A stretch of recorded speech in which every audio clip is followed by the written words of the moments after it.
오늘 말씀의 제목이 조급하지도 말고 포기하지도 말라 하는 제목으로 성공보다도 승리를 구하라 하는 주제로 여러분에게 오늘도 함께 말씀의 은혜를 나누기를 원합니다. 먼저 성경 본문은 이사야 43장 1절에서 3절까지 말씀을 보겠습니다. 이사야 43장입니다. 우리 성경 구절이 나올 텐데 같이 읽겠습니다. 야곱아, 너를 창조하신 여호와께서 지금 말씀하시느니라. 이스라엘아, 너를 지으시니가 말씀하시느니라. 너는 두려워하지 말라. 내가 너를 구속하였고 내가 너를 지명하여 불렀나니 너는 내 것이라. 내가 물 가운데로 지날 때에 내가 너와 함께 할 것이라.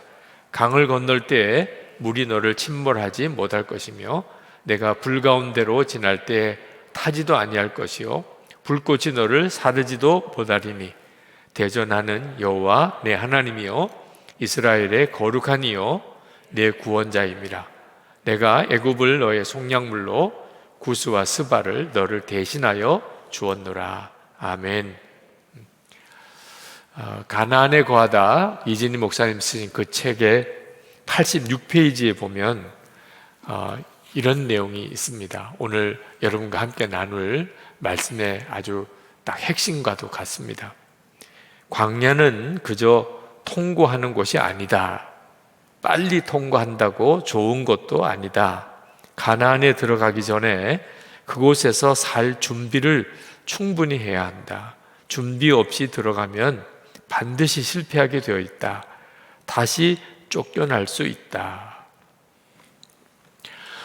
여러분, 우리는 누구나 다 광야 생활 좋아하지 않습니다. 좋아할 리가 없죠, 그죠? 먹고 살 대책도 없고 매일 아침에 만나 주셔야 그날 먹고 집도 지을 수도 없고 구름기둥 불기둥으로 늘 옮겨 다녀야 하고 끝도 없는 광야 생활, 그거 누가 좋아하겠어요? 근데 꼭 아셔야 됩니다. 이 광야는 우리에게 반드시 필요하다는 겁니다. 광야가 우리에게 너무너무 소중한 것이라는 사실을 아셔야 합니다. 그래야 광야를 그냥 싫어만 하지 않게 됩니다. 광야가 주는 유익, 광야가 주는 복이 있다는 사실을 알아야, 그래야 광야 생활을 제대로 해내게 됩니다. 이 광야가 있었던 사람과 없었던 사람은 가나안 땅에서의 삶이 확연하게 다릅니다. 다윗 왕과 사울 왕이 성경에 아주 대조적인 사람인데 사울 왕은 광야 생활이 없었습니다. 다윗은 오랜 기간 동안 13년에 걸친 광야 생활을 거친 사람입니다. 그래서 이 사울 왕과 다윗 왕이 차이가 나는 거예요. 사울 왕은 그냥 왕이 되었습니다. 그리고 그는 아주 실패한 왕이 됩니다. 다윗은 13년 동안 광야를 거치면서 왕으로서의 준비가 갖추어졌어요. 그래서 그가 통일 이스라엘의 왕국을 이루게 됩니다. 우리 모두에게 다 똑같습니다. 하나님이 하나님의 사랑하는 자녀들에게 광야를 괜히 주시는 거 아닙니다. 그냥 고생해봐라 그렇게 주시는 거 아니에요. 여러분 삶 속에 광야 같은 삶이 있다면 다 하나님이 계획하심이 있어서 주신 겁니다. 성경을 자세히 읽어보면 하나님의 사람들이 다 광야를 거쳤습니다. 물론 똑같은 형태의 광야는 없습니다. 누구도 광야는 다 제각기 다릅니다. 아브라함이 100세에 이삭을 낳았는데 이삭의 이름이 웃음이에요. 그러니까 아브라함이 이삭을 웃음이라고 이름을 붙인 것은 그때서야 비로소 웃었다 이런 뜻이기도 합니다. 웃을 만한 일이 없었어요. 아들이 없었으니까. 근데 75세에 하나님이 아들을 주시겠다고, 큰 민족을 주시겠다고 약속하셨는데 가나안 땅에 들어가서도 아들 없이 25년을 지냅니다. 그러니까 가나안에 들어가도 가나안이 아니었던 거예요. 아들이 없는 세월이었으니까. 그러니까 기다림의 광야, 가나안 땅에 들어가서도 25년을 기다림의 광야를 지났습니다. 그리고 100세의 아들을 얻었어요. 요셉이 구덩이에 빠져서 죽을 뻔했다가 건짐을 받아 애굽의 종으로 팔려갑니다. 거기서도 또 지하 감옥에 갇혔다가 겨우 벗어나서 이제 애굽의 총리가 돼요. 이 요셉이 13년 동안이나 사실은 구덩이 속에 사는 겁니다. 그러니까 구덩이에 빠졌다가 또 구덩이에 갇혔다가 그리고 애굽의 총리가 돼요. 그러니까 요셉은 이 구덩이 광야를 그렇게 오랜 기간 동안 지난 거죠. 모세는요, 40세 나이에 그가 미디안으로 도망가서 40년을 지냅니다. 광야 생활 40년을 하고 그 다음에 이스라엘 백성을 광야로 40년 인도해요. 가나안 땅 앞에까지. 그 40년 미디안의 광야 생활이 있었기 때문에 이스라엘 백성을 광야를 인도할 수 있었던 거예요. 광야는 훤하니까. 그죠? 하나님이 괜히 광야를 주시는 게 아닙니다. 우리에게 가나안에서의 삶을 준비할 수 있게 하기 때문에 광야를 주신 거예요. 사도 바울이 예수님을 만나고 그가 예루살렘 교회로 가서 자기가 회심했음을 이제 고백하고 주의 제자들을 만납니다. 근데 당시 예루살렘 교회에서는 사도 바울이 굉장히 껄끄러운 대상이었습니다. 조금 전까지 핍박하던 사람이 예수님 만나고 회심했다는데 이게 믿어도 되는지 어떤지 의심하는 사람도 많았습니다. 선뜻 달갑게 그러니까 환영해 주지 못했어요. 결국은 쓸쓸히 이제 고향 다소로 돌아갑니다. 그 고향 다소로 돌아가서 13년 정도의 세월을 거기서 그냥 묻혀 지냅니다. 사도 바울의 존재를 누구도 알지 못하는 그런 진짜 영적인 광야 생활을 보내는 거죠.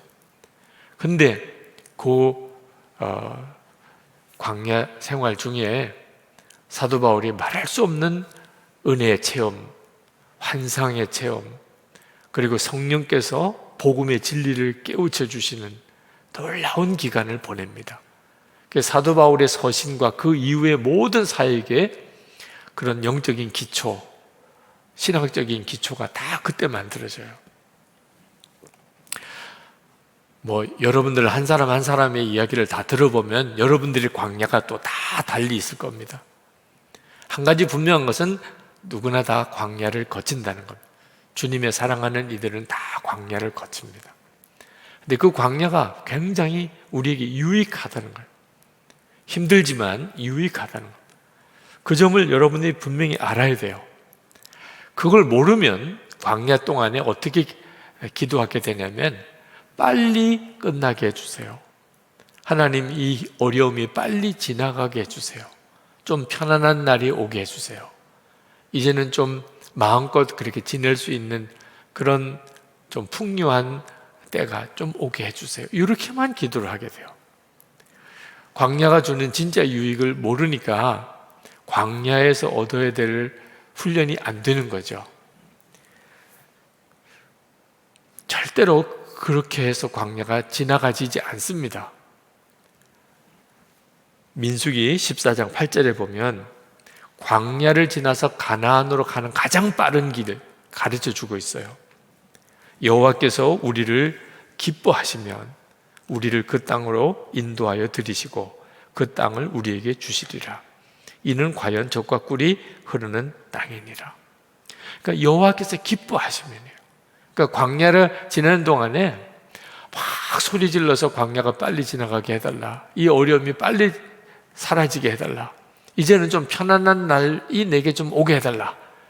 철야기도 하고 소리를 기도하고 금식 기도하고 그게 아니고 광야 기간 동안에 하나님이 기뻐하시면 하나님이 나를 기뻐하시면 그러니까 하나님이 기뻐하시도록 말하고 행동하고 살면 그가 겪는 모든 일 속에 말 한마디라도 야 하나님이 넌 어쩌면 그렇게 말이라도 그렇게 나를 기쁘게 하냐? 넌 어떻게 생각을 그렇게 내가 기뻐하는 생각을 하냐? 넌 어쩌면 그렇게 이 어려운 때 너도 힘든 광야인데 너 어째 이렇게 나를 기쁘게 하는 일을 하냐? 그게 가나안이 빨리 들어가는 길이라는 거예요.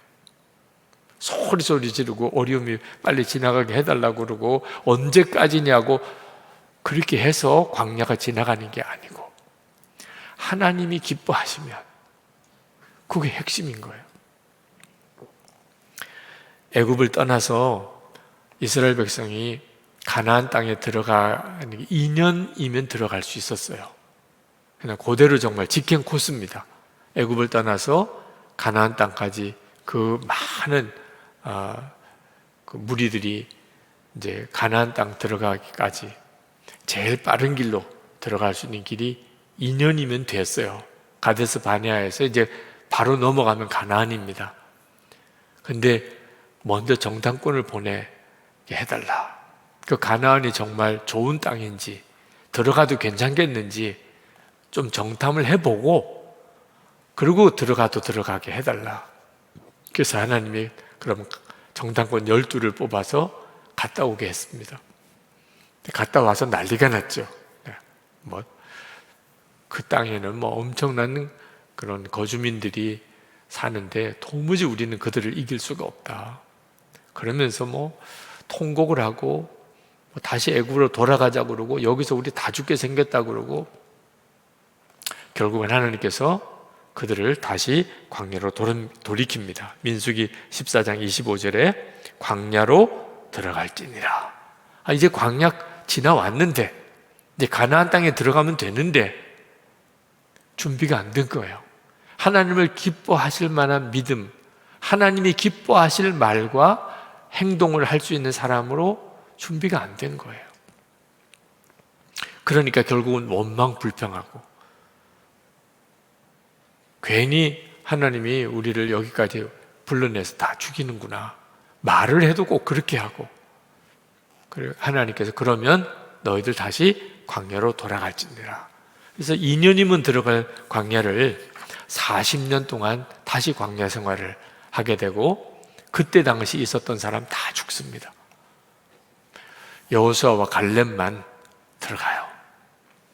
이 기가 막힌 일이 실제로 우리들의 삶 속에도 그대로 이루어진다는 겁니다. 그러니까 광야는 언제 끝나죠?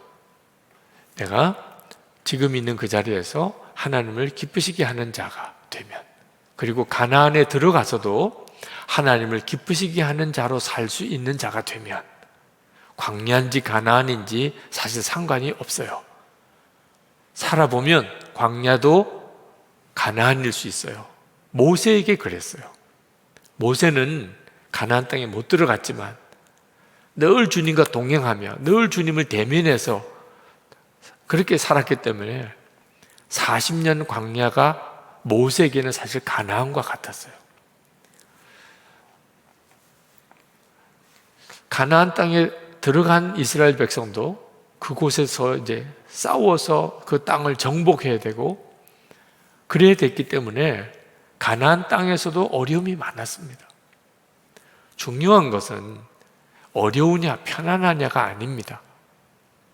늘 하나님을 바라보고 주님께 순종하고 주님만 의지하는 삶을 사느냐, 그게 광야에서도 빨리 광야가 끝나는 길이고 가나안 땅에서도 거기서 복되게 사는 핵심인 거예요. 그 점을 훈련하기에 좋은 곳이 광야입니다. 가나안 땅은 오히려 시험이 많아요. 다시 말하면 하나님이 계신지 안 계신지 광야가 훨씬 더 알기가 쉽습니다. 왜냐하면 아무것도 없으니까. 그러니까 먹을 게 생기면 하나님이 주신 거예요. 그죠? 광야는 진짜 대책이 없는 곳인데 하나님이 구름 기둥, 불 기둥으로 덮어주시니까 사실 살기는 힘들지만 하나님을 경험하기에는 매일이 기적이에요. 매일이 기적. 오늘 살았다고 생각되면 오늘 기적인 거예요. 왜? 죽을 수밖에 없는 곳인데. 가나안은 농사지어서 저장해서 먹고 사는, 집 짓고 거기서 사는 곳이니까 하나님이 계신지 안 계신지 때때로는 막연해요. 하나님이 꼭 공급하셔야만 먹는 건 아니니까. 일단 집에 저장해 놓은 양식 가지고 먹으니까 이게 하나님이 주신 건지 내가 농사지어서 거둔 건지 헷갈릴 때도 많습니다. 그래서 가나안은 하나님을 잊어버리기가 쉬워요. 영적으로 더 위험한 것이죠. 지난번 시간에 그 말씀을 드렸습니다. 근데 그런 가나안 땅에 들어가서도 항상 하나님을 기억하고 하나님을 바라보고 하나님만 의지하면 이 가나안 땅에서 하나님의 일을 엄청나게 할 수 있어요. 그런데 문제는 하나님을 잊어버리게 되면 그러면 다시 광야로 내쫓깁니다. 하나님께서 그 영혼이라도 구원하시려고. 이스라엘 백성이 그렇게 됐어요. 그들이 가나안 땅에 들어가서 성공과 부유함만 추구하고 바알 신을 섬기고 그렇게 살다가 결국은 하나님께서 다시 그들을 광야로 내쫓습니다. 그 광야가 바벨론 포로 광야예요. 이 애굽에서 가나안 땅까지 오는 동안에 40년 동안 걸렸는데 바벨론의 포로로 가서는 70년이 걸립니다.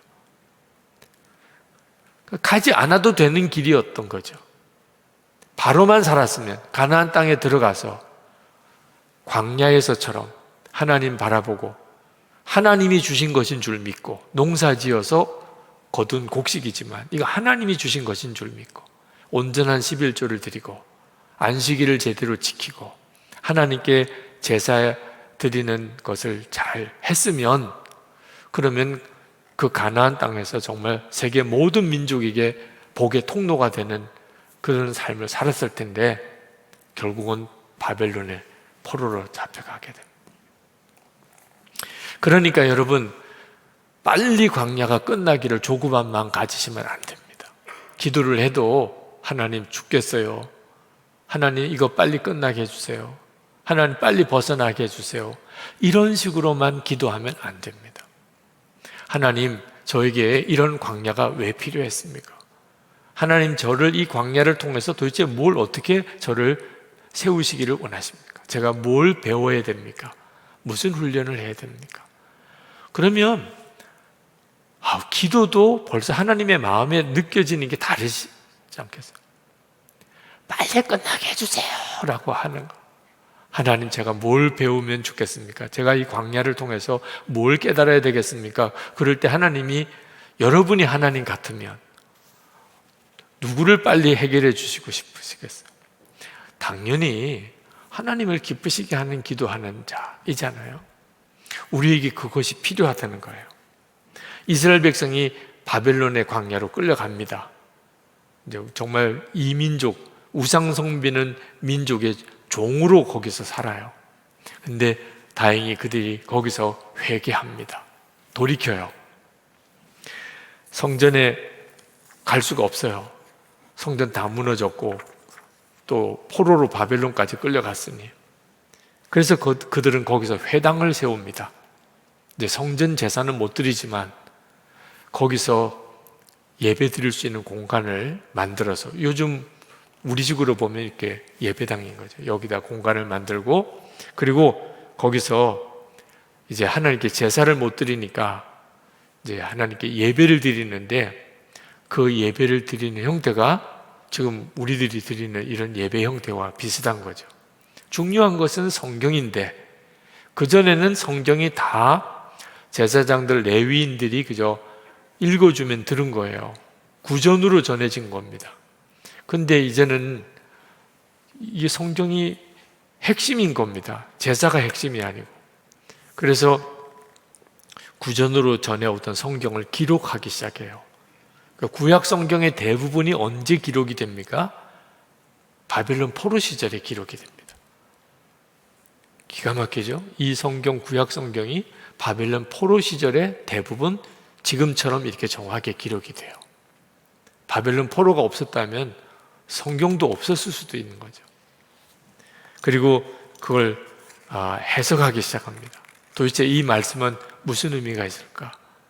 그걸 모아놓은 게 탈무드예요.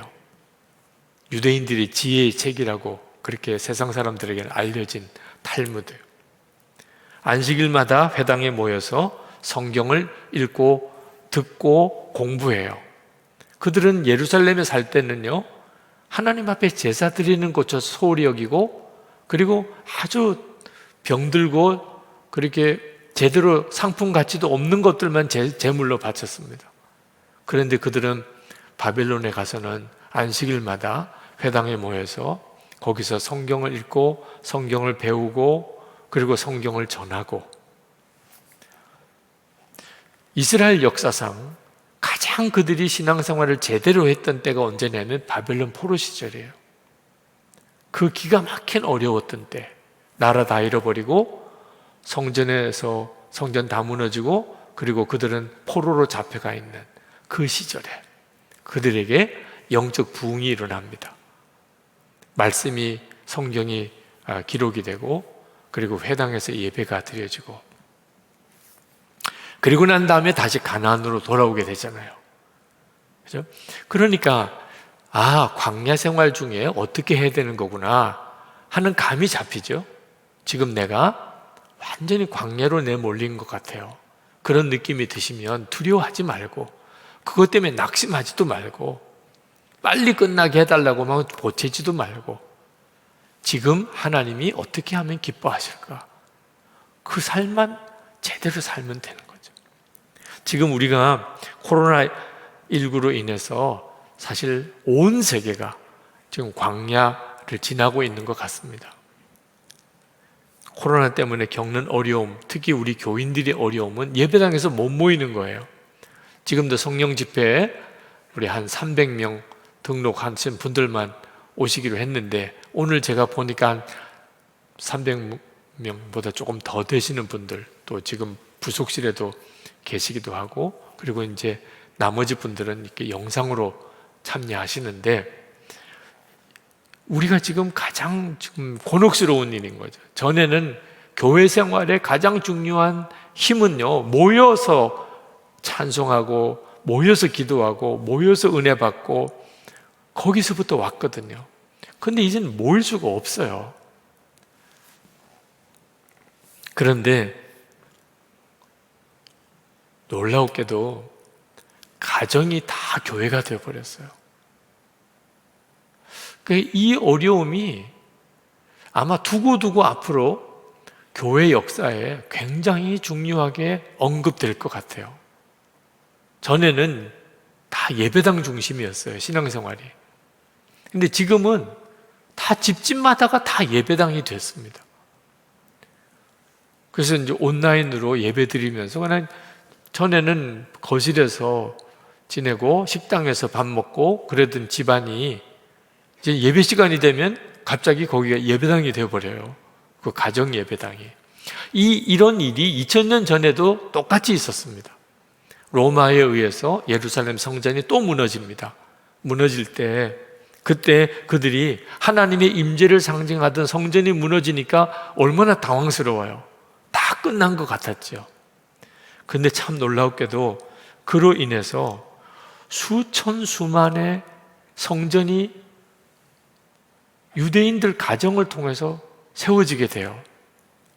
바벨론 포로로 잡혀갈 때와 똑같은 일이 또 벌어집니다. 유대인들 가정이 거기서 이제는 하나님께 드리는 예배 드리는 초소가 돼요. 안식일 저녁이면 가족들이 식탁에 둘러앉아서 거기서 찬양 드리고 기도하고, 그게 하나님께 드리는 제사가 되고, 제사장이 없으니까 이제는 랍비가 성경을 풀어주고 성경을 가르쳐요. 그리고 집에서는 가장이 제사장 역할을 할 수밖에 없게 됐습니다. 유대인들은 2000년 동안이나 신앙을 어디서 지켰냐 하면 가정에서 지켰어요. 지금 있는 이스라엘로 다시 돌아가기 전까지 전 세계로 뿔뿔이 흩어져가지고 가정에서 신앙 지키고, 가정에서 예배드리고, 가정에서 성경 읽고, 가정에서 기도하고, 성전이 그대로 이스라엘 유대인들의 가정으로 다 옮겨졌어요. 정말 기가 막힌 일이죠. 정말 말할 수 없는 광야 시절에 이스라엘 민족에게는 나라 다 잃어버린 2000년 동안이나 나라 잃어버린 세월을 우리는 36년 일본의 지배를 받은 것 때문에 아직까지도 그게 극복이 잘 안 되는데 2000년 동안 나라 잃고 전 세계로 뿔뿔이 흩어진 그 유대인들이 가정이 성전이 되는 이 역사 하나로 그들은 너끈히 신앙을 지켰고 오히려 더 강해졌죠. 지금 현재 우리가 코로나19로 인하여 어려움을 겪지만 또 하나의 광야가 온 거죠. 근데 기도하면서 하나님이 이런 사실을 모를 리도 없고 하나님이 모르는 일이 닥친 것도 아니고 그러면 반드시 무슨 하나님의 계획이 있을 거다. 지금 이 코로나19로 이렇게 모여서 예배드리지 못하는 것만 걱정하고 끌탕하고 이거 빨리 회복되기만 이렇게 구할 문제가 아닌 거다. 뭔가 하나님의 계획이 있으시다. 그리고 기도하면서 진짜 와, 하나님 정말 놀라우신 분이구나 하는 걸 알게 된 거예요. 우리도 갑자기 이제 예배 드리는 장소가 예배당만 아니었구나. 내가 일하는 직장, 거기도 얼마든지 예배 드리는 장소가 되고 집도 예배 드리는 장소가 되고 심지어 지하철, 버스 안에서도 예배 드릴 수 있구나. 모든 곳이 다 예배당이 되어버렸어요. 물론 이제 예배 드릴 수 있을 때 다시 또 모이긴 해야 되는데 그때 안 모일까 봐 걱정하는 분들도 꽤 있긴 합니다. 실제로 이제 코로나19가 다 끝나고 나면 어떤 일이 벌어질지 그 점은 큰 기도 제목이기는 해요. 근데 예배당에 다시 모이는 은혜의 역사는 그대로 하나님은 하실 것 같아요. 모여서 받는 은혜는 워낙 크니까. 그러나 이렇게 하나님이 모든 우리의 삶의 영역이 다 예배당이 되게 하신 이 일은 이거 잊어버리면 안 될 것 같아요. 그리고 온라인이죠. 또 하나가 온라인. 교회 안에 소모임, 속회가 금지될 때 예수 동행 일기 나눔 방이 이게 기가 막힌 성도의 공동체가 될 수 있구나. 그래서 예수 동행 속회로 다 바뀌었죠. 그동안에 온라인 기도 사이트가 만들어졌는데 이 교회 와서 우리 다락방, 마가다락방 기도 못하게 되니까 어디서 기도하나. 근데 온라인 기도원이 생겼잖아요. 이제는 뭐 교회까지 와서 마가다락방까지 올 필요도 없어요. 온라인 기도원에 들어오면 되니까요. 휴대폰만 있으면 어디서든지 기도원에 들어올 수 있게. 온라인으로 전도도 되고 온라인으로 제자훈련도 되고 온라인으로 양육도 되고 온라인으로 신방도 되고 그러다가 작년에 온라인 교회가 만들어졌는데 이건 정말 엄청난 일이에요. 아마 교회 여러분들이 온라인 교회가 앞으로 어떻게 진행될지 상상도 아마 잘 하기가 어려우실 텐데 진짜 엄청난 일이 지금 교회 안에 일어났어요. 교회가 하나 새로 생겼는데 온라인 교회입니다. 이 코로나19로 인한 광야 시절에 이루어진 일들이에요. 그러니까 여러분, 우리가 광야가 내 삶 속에 왔을 때 그때 꼭 하나님께 기도하기를, 하나님, 제가 이 광야에서 무엇을 배워야 합니까? 제가 훈련받아야 될 게 뭡니까? 하고 하나님께 물어야 됩니다. 그게 광야를 빨리 지나가는 길이에요. 우리가 변화되지 않은 상태에서 코로나19가 이제 다 종식이 되고 다시 옛날처럼 다시 모이자. 그 옛날은 무조건 좋았나요? 교회 모여가지고 서로 시기하고 질투하고 마음 안 맞아서 싸우고 별의별 어려운 일도 생기고. 사실 코로나19 이전에 한국 교회는 문제가 많았어요. 교회들마다 속으로 들어가 보면 시험거리도 많았고요. 근데 그대로 돌아가자는 거예요. 아니, 여러분 생각해 보세요. 그 이전에 코로나19 터지기 이전으로 다시 돌아가자는 거예요. 그러면 진짜 우리는 생고생만 한 거죠. 이제 다시 모일 수 있게 될 때는 그전하고는 달라져야 되잖아요. 그게 하나님의 계획이 아니겠어요? 우리에게 괜히 코로나19를 주셨을까요? 이제는 모이면 정말 사랑하고, 그리고 이제는 정말 영적인 각성이 일어나서 주님의 임재를 진짜 알고, 이제는 은밀한 죄, 습관적인 죄에서 우리가 벗어나고, 이제는 정말 기도의 사람으로 변화되고 말씀의 사람이 되고 순종의 사람이 되고, 그래서 저 북한도 이제는 복음으로 통일의 낼만 하고, 사회적으로도 교회와 성도들이 이제는 정말 사회를 변화시킬 수 있는 교회와 성도들이 되고, 집안에서든지 바깥에 나가서든지 예수 믿는 사람이면 그 공동체의 지도자가 되고, 다른 사람들이 다 존경할 만한 사람, 이렇게 변화되어야 코로나19로 인해서 고생한 보람이 있는 거죠. 그걸 깨닫고 2020년, 2021년 이 성령 집회 때 우리가 코로나19가 끝나기만 구하지 말고 우리 자신의 어떤 변화를 위해서 우리가 기도합시다. 그래서 이제 말씀을 전하고, 그게 지금 책으로 2권이 나왔습니다. 앞으로 그 기간 동안에 있었던 설교가 또 책으로 나올 가능성도 있지만, 우선 2권 책이 있어요. 이기지 못할 시련은 없다. 그 다음에 하나님의 인도하심을 구하라. 빨리 이 코로나19가 끝나기만을 구하지 말자. 우리에게 지금 믿음의 눈이 열려야 되고, 이제는 하나님이 이제 이 모든 상황이 다 끝났을 때는 정말 제대로 살아낼 수 있는 믿음의 사람이 되어야 한다는 겁니다. 성도 여러분, 지금 현재 여러분의 어려움 속에 절대로 조급하지 말아야 됩니다. 어려움만 지나가기를 자꾸 안달하지 않아야 합니다. 하나님께서 절대로 하나님의 뜻이 이루어지기 전에는 어려움을 없이 해주지 않으세요. 우리에게 유익하니까 어려움도 주신 거거든요. 그 대신에 하나님은 약속하셨어요. 광야를 지나는 동안에 절대로 우리를 떠나거나 버리지 않는다. 그냥 너만 한번 광야를 한번 지나라 이렇게 하지 않으시겠다. 함께 해 주시겠다. 끝까지 광야를 지나가도록 우리를 지켜주겠다. 그러니까 죽을 거 걱정하지 말고 내가 이 광야를 통하여 하나님이 기뻐하는 존재로 바뀔 것만 생각하라는. 오늘 읽은 이사야 43장 1절부터 3절까지예요. 다시 한번 볼게요. 야곱아, 너를 창조하신 여호와께서 지금 말씀하시느니라. 이스라엘아, 너를 지으신 이가 말씀하시느니라. 너는 두려워하지 말라. 내가 너를 구속하였고 내가 너를 지명하여 불렀나니 너는 내 것이라.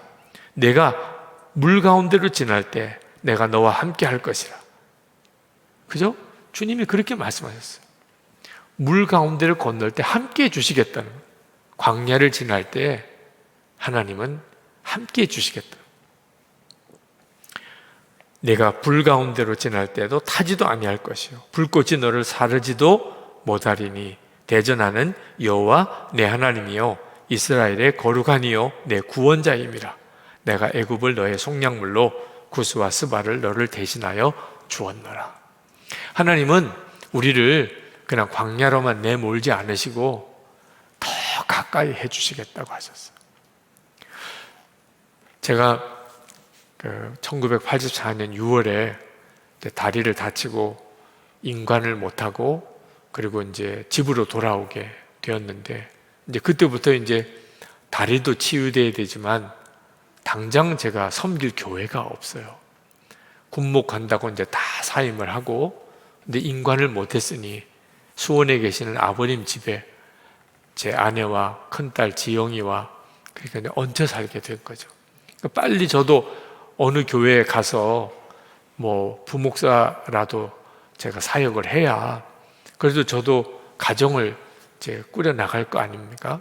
한 달 동안 이제 목발을 짚고 서울에서 수원 왔다 갔다 하면서 이제 제가 섬길 교회를 이렇게 찾아다니다가 한 달 정도쯤 지나니까 아, 내가 갈 교회가 없구나 하는 것을 알겠더라고. 사람들은 다 저보고 교회가 있을 거야. 유목사 갈 수 있는 교회는 틀림없이 있을 거야. 말은 그렇게 해주는데 그분들도 사실은 당신 같은 사람이 갈 교회가 어디 있겠어. 그렇게 생각을 했더라고. 실제로 목발 짚고 군 문제도 해결이 안 되고 건강 문제도 해결이 안 되고 그런 사람을 선한목자교회 라면 부목사로 받겠어요? 장로님들 그런 분을 만약에 우리 부목사를 받읍시다 그러면 장로님들은 어떻게 반응하시겠어요? 이게 안 되는 일이구나 하는 것을 그때서야 제가 깨달았는데 그렇게 눈물이 나더라고. 나는 갈 데가 없구나. 나를 받아주는 데가 없구나. 서울에서 수원까지 아버님 계시는 집까지 시외버스를 타고 내려가는데 내내 울었어요. 그때 마음에 기도가 나오더라고요. 하나님, 제가 더 이상 사람 찾아다니면서 내가 일할 교회를 구걸하지 않겠습니다. 하나님 진짜 살아계시면 제가 기도만 하고 하나님의 인도를 받고 싶습니다. 그리고 이제 마음에 나름대로 굳게 결심을 하고 그때부터 이제 기도만 하기로 작정을 했는데 제 평생에 진짜 기도만 하면서 응답을 기다려본 첫 번째 케이스예요. 그전에는 기도를 하기는 했었지만 사실 진짜 기도를 한 게 아니었던 거, 그걸 깨달았습니다. 근데 문제는 기도가 실제로 해보니까 기도만 한다는 게 얼마나 어려운가. 작정을 하고 오늘은 기도만 하리라. 그때까지는 좋았어요. 근데 이제 하나님 앞에 정말 제가 갈 교회를 인도해 달라고 제 아내와 우리 큰딸 지영이 그리고 아버님 그렇게 이제 제게 기도할 제목들을 놓고 기도 다 끝났는데 5분이에요. 5분 만에 다 끝났어요, 기도. 자, 하루 종일 어떻게 기도해요? 이걸 어떻게 기도하냐면 한 10번을 똑같은 기도를 했는데도 1시간도 안 돼요. 이야, 기도한다는 게 아찔한 생각이 들더라고요. 그게 그때 제 수준이었어요. 그럼 이걸 어떻게 하루 종일 기도하나? 그때 하나님이 제게 깨우쳐 주신 게 성경을 읽으라는. 그래서 기도와 성경 읽는 것이 같이 가는 것을 배웠어요.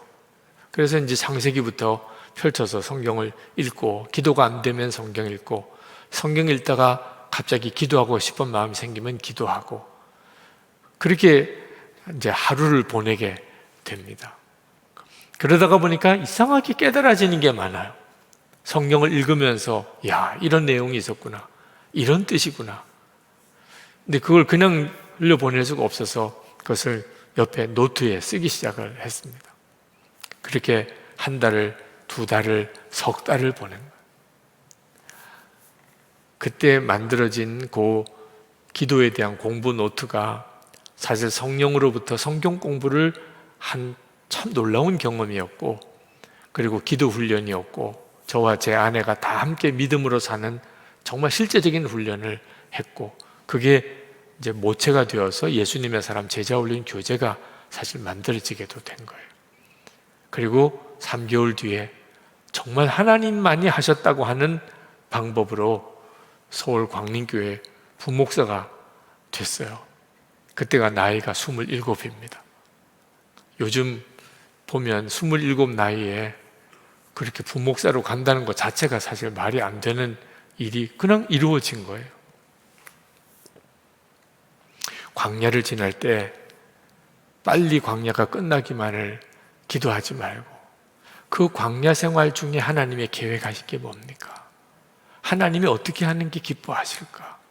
그쪽으로만 초점을 맞춰 가보면 광야 생활을 통해서만 얻어지는 엄청난 은혜가 있어요. 절대로 조급해하지 말고 주님 기뻐하시면 광야는 언젠가 끝난다. 그리고 그렇게 가나안에서도 사는 거다. 그 훈련 안 되면 가나안에서도 쫓겨난다. 기억해야 돼요. 절대로 또 낙심하지 말아야 돼요. 조급하지 않는다고 그래서 이제 아주 그냥 마음을, 믿음을 다 내려놓아도 안 됩니다. 하나님은 반드시 포기하지 않게 하세요. 이사야 49장 14절에서 16절, 이스라엘 백성들, 그 광야로 들어가는 이스라엘 백성들에게 하나님이 하신 말씀입니다. 오직 시온이 이르기를 여호와께서 나를 버리시며 주께서 나를 잊으셨다 하였거니와 여인이 어찌 그 젖먹는 자식을 잊겠으며 자기 태에서 난 아들을 긍휼히 여기지 않겠느냐. 그들은 혹시 잊을지라도 나는 너를 잊지 아니할 것이라. 내가 너를 내 손바닥에 새겼고. 그러니까 하나님은 절대로 우리를 포기하지 않으세요. 우리 스스로가 포기하는 거지 하나님은 절대로 우리를 포기하지 않으세요. 여러분을 광야로 내모시고 그렇게 끝나게 하신 하나님이 아니라는 거예요. 캐더린 마샬이 쓴 이 기도의 모험이라는 책에 문제는 엄청나게 많은데 그렇게 편안한 성도에 대한 이야기가 나와 있어요. 이분이 어려운 문제 앞에서 하나님 앞에 금식하며 기도하는데 마음에 하나님이 응답을 주시기를 기다리라. 그런 응답을 주시대요. 지금 자기는 조급해 죽겠고 당장 죽을 것 같은데 하나님의 응답은 천하태평 같아요. 그냥 기다리라. 그래서 그것도 하나님의 응답이시니까 어떻게 하실지는 모르겠지만 염려하지 않고 그냥 기다렸대요. 어떻게 될지 그냥 기다리라 하시니까. 근데 한 3일 정도가 지나니까 그 문제가 많던 것들이 그냥 싹 해결이 되어버린 거예요. 참 신기하다. 근데 그때 딱 깨달아지는 것이 예수님께서 십자가에서 죽으시고 그리고 무덤에 3일 동안을 계셨어요. 그때는 진짜 다 암울한 것 같아요. 예수님 죽으셨어요. 무덤에 묻히셨어요. 이제 끝난 거죠 뭐. 그 3일이 있었어요. 그리고 부활하신 거예요.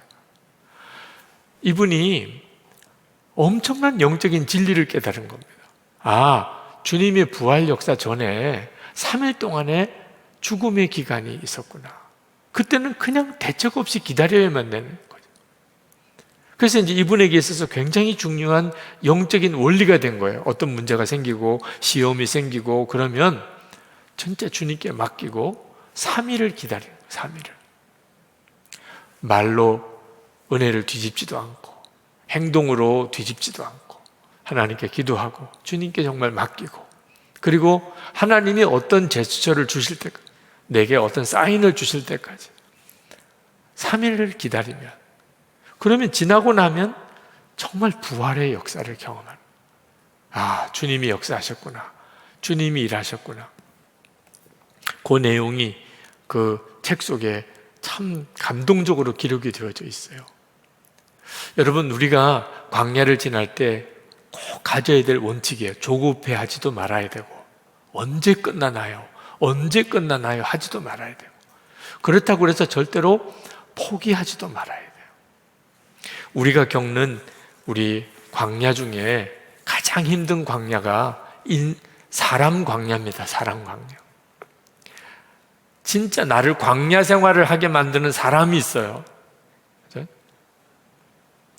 여러분의 얼굴을 보니까 한둘이 아닌 것 같아요.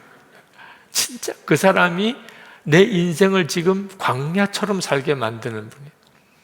이 사람 광야가 참 견디기 어려워요. 정말 이 사람한테 벗어나고 싶어. 근데 벗어날 수가 없어요. 그게 광야거든요. 그냥 내가 그 사람을 떠나서 도망가 버리면 해결되는 관계라면 차라리 간단하죠. 근데 벗어날 수도 없어요. 자, 그럴 때 어떡하죠? 이번에 임동수 선교사님이 책을 하나 출간을 했습니다. 녹슬지 않고 닳아 없어지길 원합니다. 이번에 오늘 왔어요.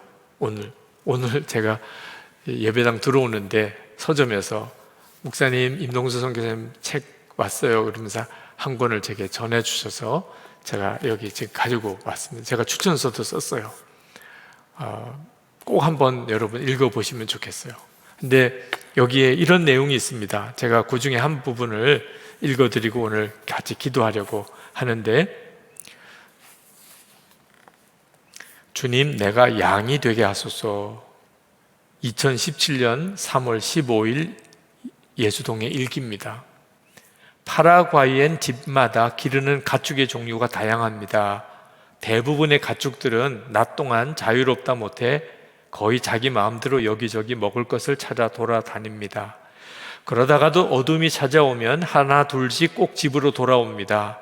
너무 제멋대로 돌아다녀서 길을 잃어버리면 어쩌나 싶을 정도인데 밤에는 어김없이 자기 집으로 돌아오는 것이 신기하기만 합니다. 하지만 단 하나, 양만 제외하고 그렇습니다. 양은 가축 중에서 단연코 제일 미련합니다. 자기 갈 바를 알지 못하고 심지어 자신이 해를 당하고 있어도 소리조차 제대로 지르지 못합니다. 성경에서 우리를 양과 같다고 표현한 것은 어쩌면 가장 정확한 비유일 것입니다. 그와 반대로 비슷하게 생겼는데도 전혀 다른 행동을 하는 것이 염소입니다. 염소는 매우 영악하고 못된 성격이라서 양이 얌전히 풀과 잎을 먹고 있을 때 염소는 굳이 올라가지 않아도 될 나무에 올라가거나 잎을 놔두고 나무 몸통을 갉아먹어 기어이 나무를 죽이고 맙니다.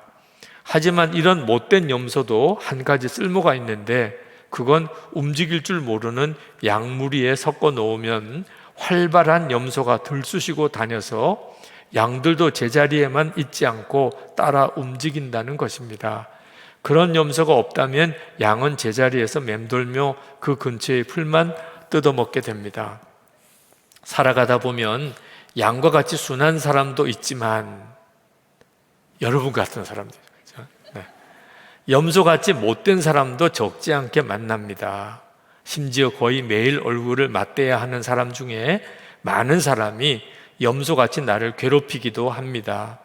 하지만 그 염소가 없다면 나는 그저 현재의 삶에 안주하여 굳어져 썩어져 갈 것입니다.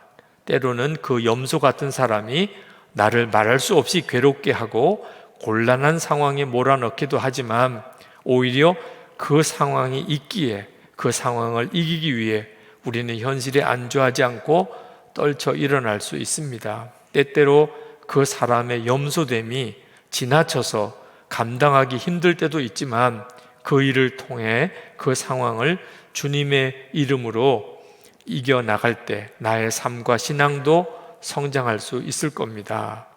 그리고 더욱 중요한 한 가지, 나는 내가 양이라고 믿고 살지만 여러분처럼 누군가에게 나도 양이 아니라 염소일 수 있다는 것입니다.